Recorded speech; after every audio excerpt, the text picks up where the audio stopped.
Welcome to Beyond the Press Release, a production of Gorcom, in which we take the time to speak with small cap executives right after they put out important news. With us today, because we got great news, back again, Bernard Tourillon, Chairman, CEO of HPQ Silicon Resources, trades on the venture under HPQ, and for our friends in the US, under HPQFF. For those new to the story, this is all you need to know. HPQ Silicon is a Canadian producer building a portfolio of high-value silicon products needed for the renewable energy revolution, and they're doing it with two world-renowned technology partners. More than just lip service, they've already received their first order for their spherical nano silicon material from a global automobile manufacturer who has not been disclosed, and they're under NDA with at least two battery players. But today's headline, the HPQ Silicon Gen 3 PUREVAP Quartz reduction reactor pilot plant to be commissioned in Q4 2021. There's a lot to unwrap there. Bernard, welcome back. Congratulations, man. Thank you. Thank you. This news has been highly anticipated, obviously, for the shareholders who've been around for a while. But now that it's here, how big of a milestone is this? Because the photo we see, the two photos, but the one we see with you and Peter in it, you guys got big smiles on your faces. So how big of a milestone is today? No, it's a massive one. It's sort of like the building block under which everything is going to move forward. It's the foundation. It is also the reality, George, is you and I have been talking about this for a long time. There's a basis of investors that know about HPQ, that understand the QRR, but they're new to the story. They might have probably gotten in for the battery materials. When I wrote this press release, I had to go back and realize, whoa, it's been since 2019 that I said something about the QRR. So I can understand they were sort of like, skepticism. Does the machine really exist? Is it really moving forward? Is it just gathering dust in the warehouse at Paro? Even our auditors were asking questions. We have to go visit it and everything. So I'm so happy that, we reached a position where, we had something great to show, which is why we were smiling. And that photo, I mean, that's the pilot plant that's pretty significant. That's a pretty big size. Well, it's an industrial pilot plant. Okay, it's it's the last step before we move. I don't think people grasp, because we use a lot of words and what the heck does it mean? At least these pictures give an idea of what it is. In the government financing that we did, it had to be a last stage R&D. So in the sense that what we're testing now is all at the level of industrial size, industrial equipment. And the next step is for us to go commercial with the process, developing that process. So it's cool.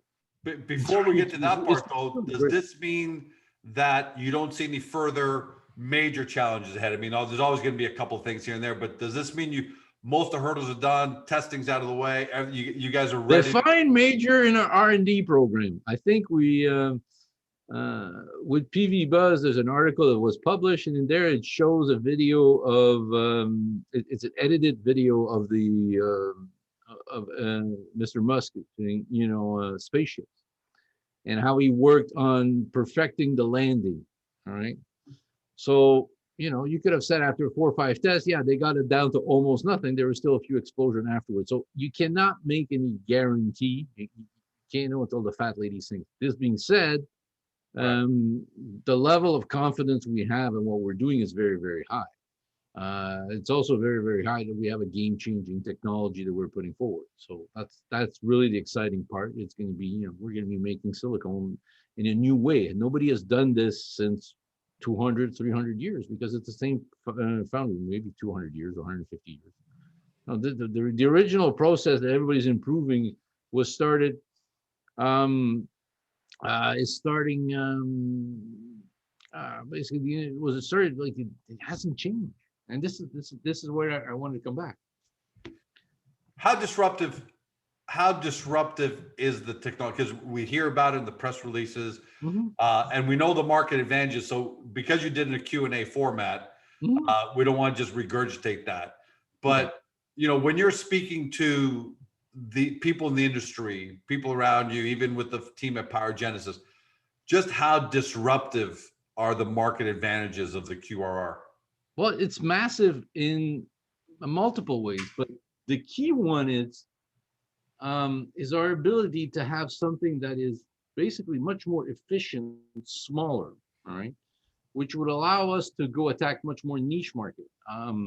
I say in the press release, I talk about it. The traditional process have a lot of weaknesses, which makes barrier to entries to this to making silicone.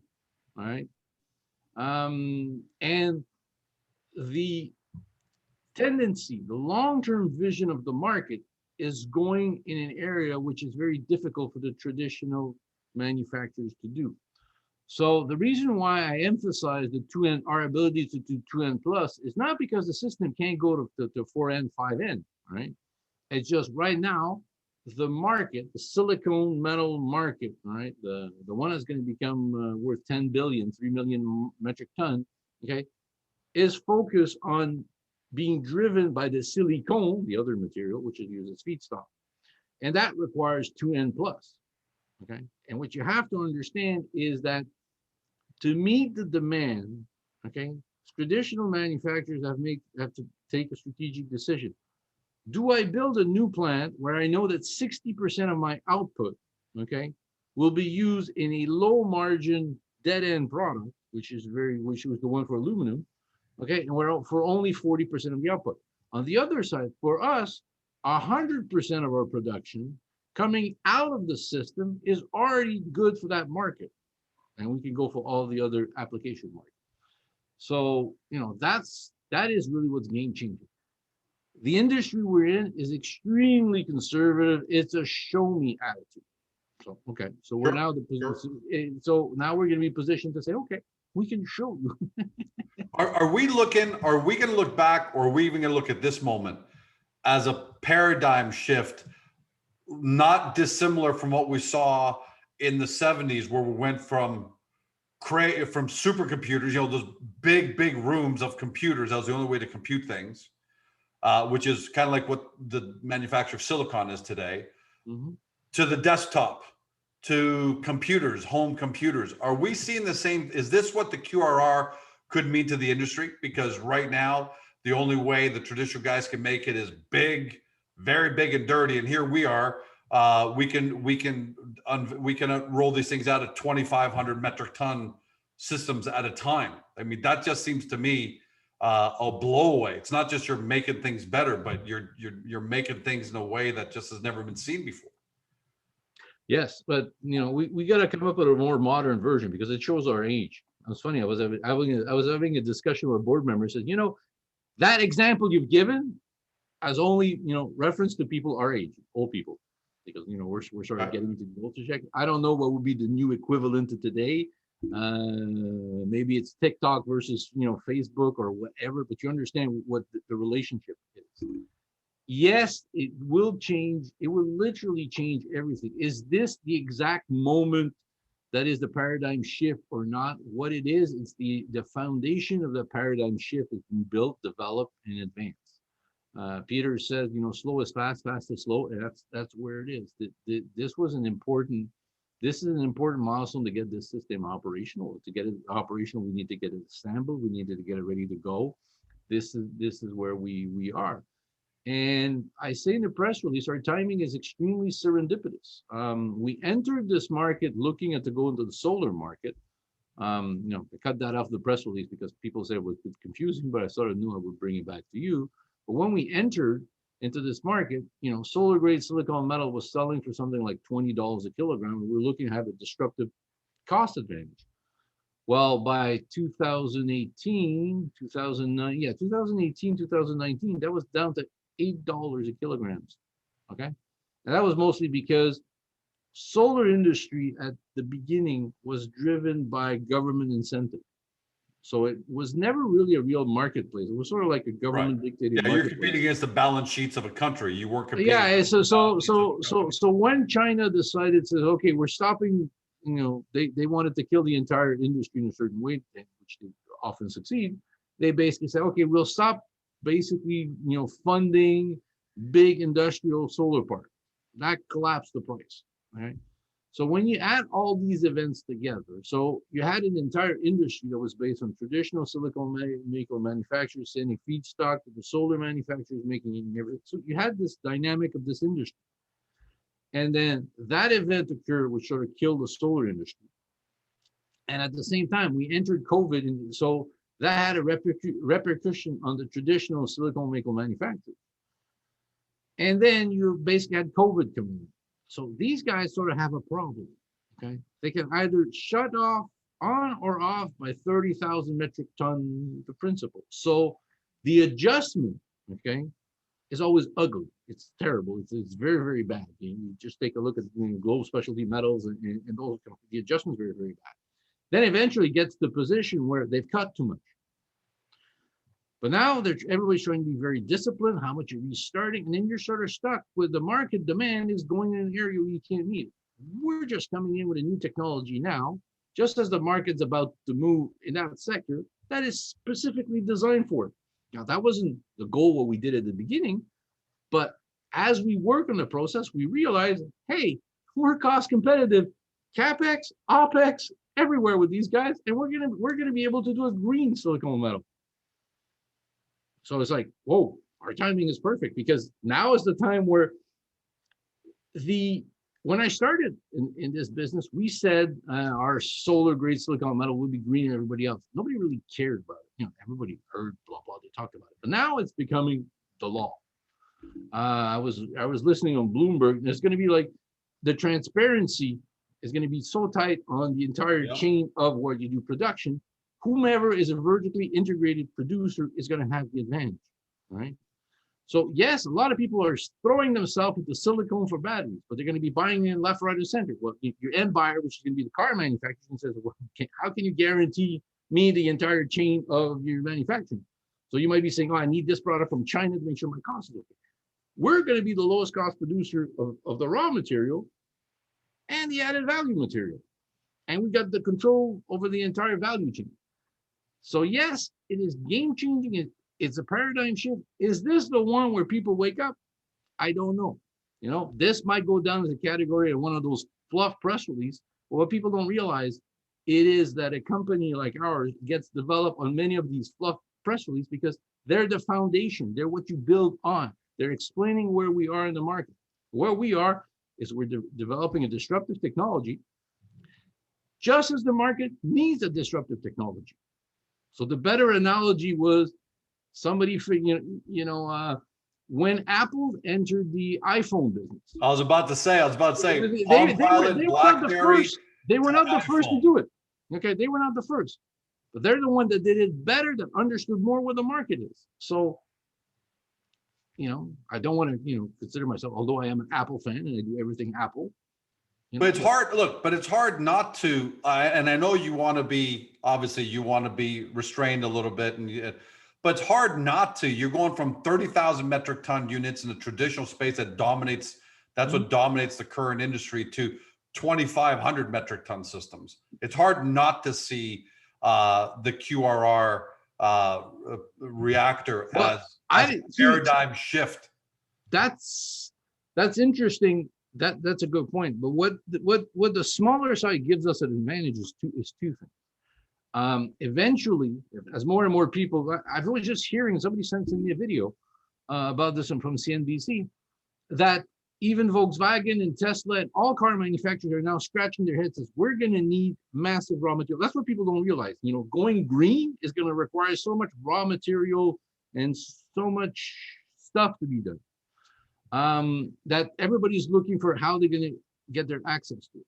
Now, one of the intrinsic advantage of the QRR, in addition to being smaller and more efficient, is the fact that we need less raw material to make 1 ton.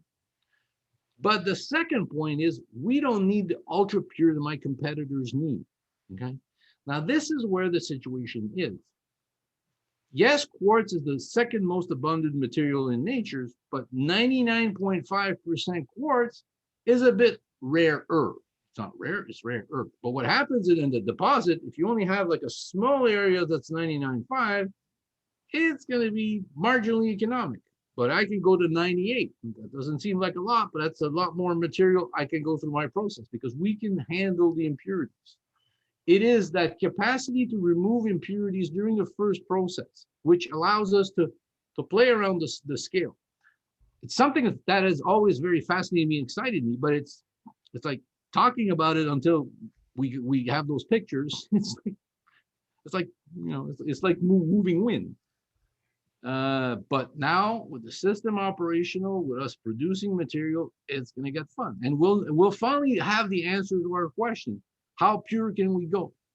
Because we never could answer that question. It's sort of like theoretical. Maybe we can go to 5N. Maybe we can go above if we tweak it and push it. But it's not. But you don't need to get there. I mean, you want it, but you don't need to. That's going to be more like a sort of like a research start. Yeah. Research and not research. There's, solar is going to have to go back to a green material. The price of solar grade silicon metal has gone through the roof. And there's a dynamic change also going in that market. So it could be another market opportunity. What we're doing is we have multiple ways of generating shareholder value, right? When we started this, we only had one pathway to succeed. Now we have multiple pathways. And we're not at the beginning phase of this. We're at the pilot plant phase of this, industrial pilot plant. The serendipity isn't just the market also, Bernard. The serendipity also seems to be the timing of the Biden administration policies. And we know that the US policies generally dictate global policies on this. So how have the Biden administration policies, especially what he's been talking about the last couple of weeks, going to help with the timing of the QRR? I would actually say it's sort of like a following of the momentum, because it's not just the Biden administration's investment committee. You just saw there was 3 green representative board members that were elected on Exxon board that want to push the change. So it's not one government. It's everywhere at the same time. Everybody's going the same direction. But the push is on. Like the U.S. is definitely making the but the Europeans are much more in advance. The concept of full accountability of the carbon produced during a material completely changes the dynamic. Okay, you can't go and mine. You can't start like Bernard or George small mine and don't really care. You sell at the spot market. Nobody can really trace what your material is. Now every traceability is everywhere. That becomes a much important factor. So you had that a system which we can have complete vertical integration. That gives us an incredible advantage over many people. Thinking outside the box, at what point do you, if at all, but I think you may have to or may want to, at what point do you incorporate blockchain into all this so that you can prove to any customer on the planet the source and the process all the way through to make sure they say, yep, that's the silicon we want right there, or that's the battery material we want right there? Yeah, but the reality of blockchain is nothing else than an accounting ledger, all right, which basically is done in electronic form. You can transfer it and it's very secure. In our case, we're talking about 3 raw materials, and where's your green source come from? The process is the electricity, the energy generated for it. It's fundamentally that. So yeah, it can do, but there's not that many points. If we then were going to go solar and you weren't selling solar cells, yeah, okay, I would agree with the concept of being able to do it. But our material is going to be relatively to what we do to where we send it. Yeah, it can be good, but I will not be spending too much. I'll let other people have fun doing those type of things, and eventually, we'll let it merge together. But I think right now the key is having a green technology. And as we allude in the press release, we have other ideas how to make it greener.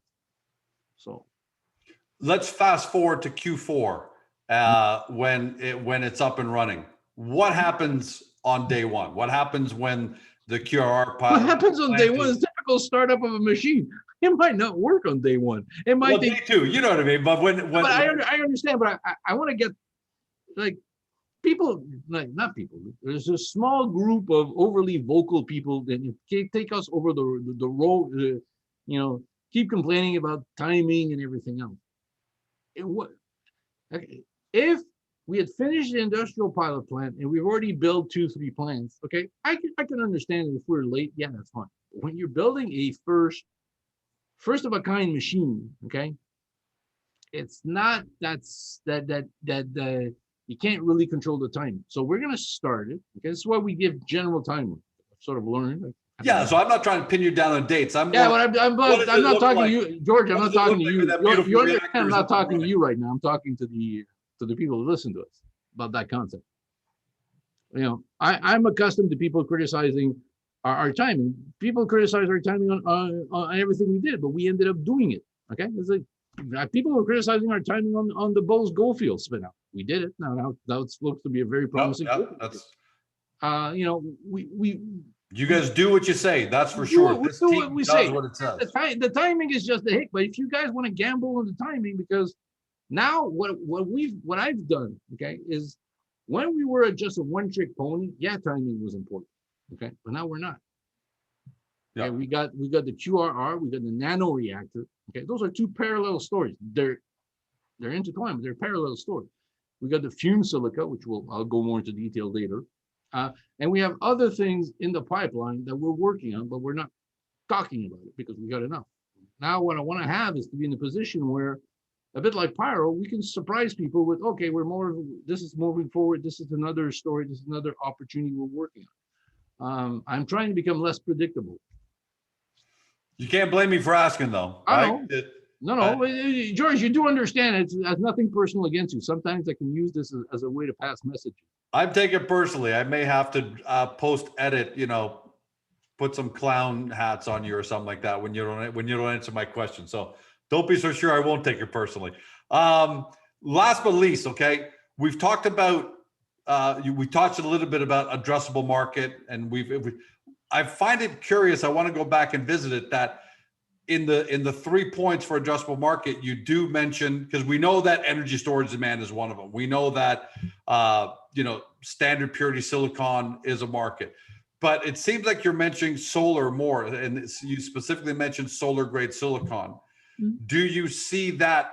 And you mentioned earlier as well, so I'm piecing it together, that the price of solar grade silicon has been skyrocketing. Do you see that becoming a real potential market for us once the QRR is up and running? Yes, it is one. What I realized that the R&D we would need to do, because to make solar work, we would have to go all the way to solar panels for different technical reasons, not solar cells. So I knew that the R&D would be longer, but the opportunity is really, I think it's coming back with the price coming back.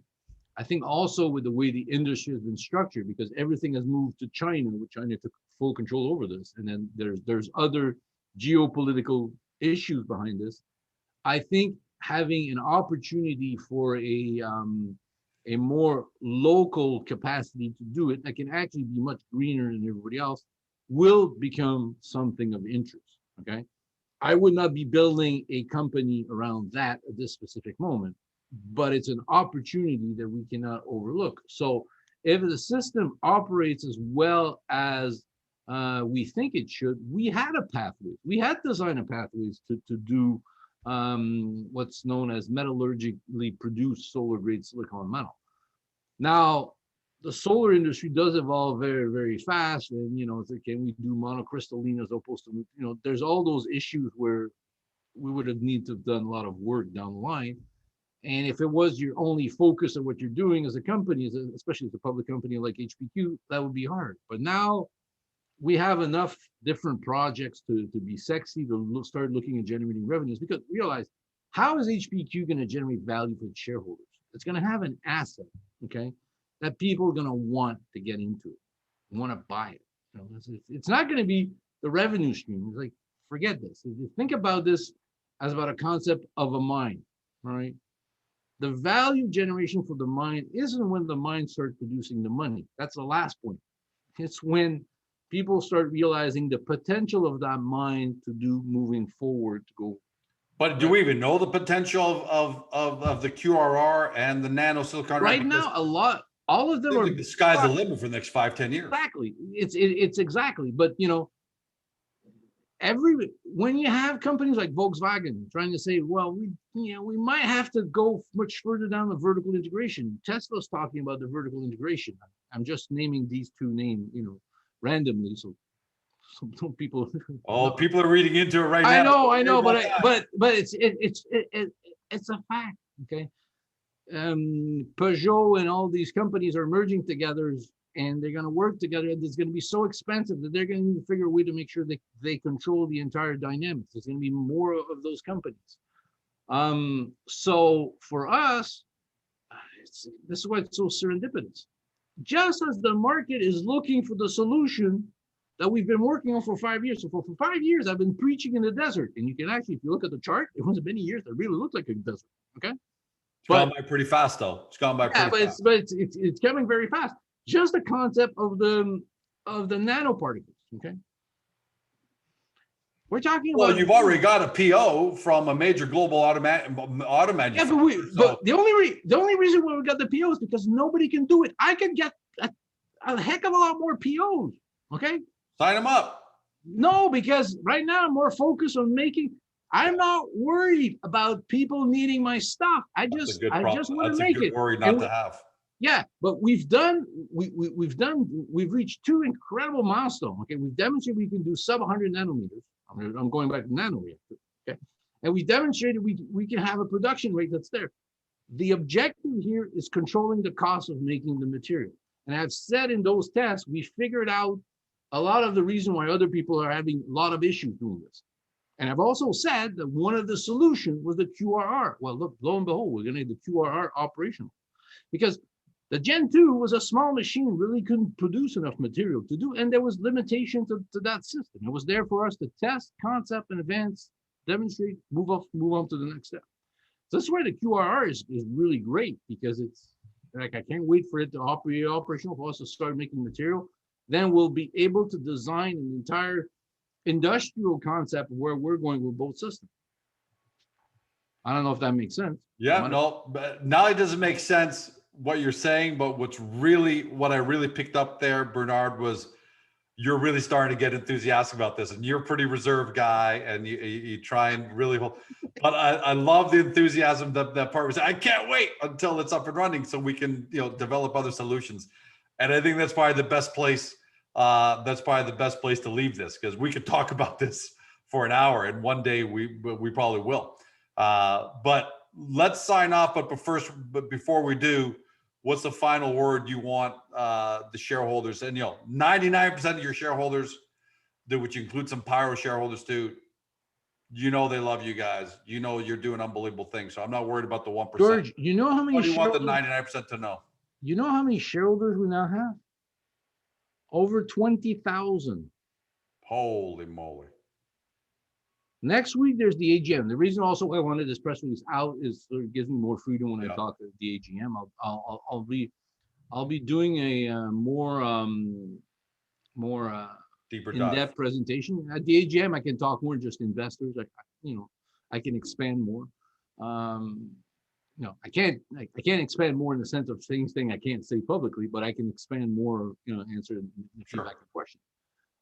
So there's an entirely new, investor base in HPQ. And the reason behind this press release is to remind them that, there's a lot of things that have been done, a lot of R&D, a lot of research, a lot of development, a lot of advanced work has been done. And anybody out there claiming that they're in the silicon business, have a quartz deposit, good day. You're going to have a minimum. If you can find another pyrogenesis, which I don't think there is, you have at least another 5 years to do. If you can't find a pyrogenesis, you got at least 15 years to do. Hey, I was going to start Georgecom Silicon, and they said, instead of taking the 5 years and the time and the energy, I'm better off just investing in HPQ Silicon because they've already done it. But can't wait for the AGM, Bernard, next week, June 17th, right? Yeah, June 17th. June 17th. So if you haven't signed up for the AGM, guys, just go on the website, on the HPQ website, and register. Go to hpqsilicon.com. You'll see it's going to pop up right there in front of you, so you can register for it. You don't want to miss this one, obviously, with everything that's gone on this year. You don't want to miss it. But Bernard, congratulations to you, the team at Pyro, and can't wait for next week, and can't wait for Q4. Thank you. For everybody at home, you've been watching or you've been listening by podcast on Spotify, Google, Apple, or your favorite podcast platform.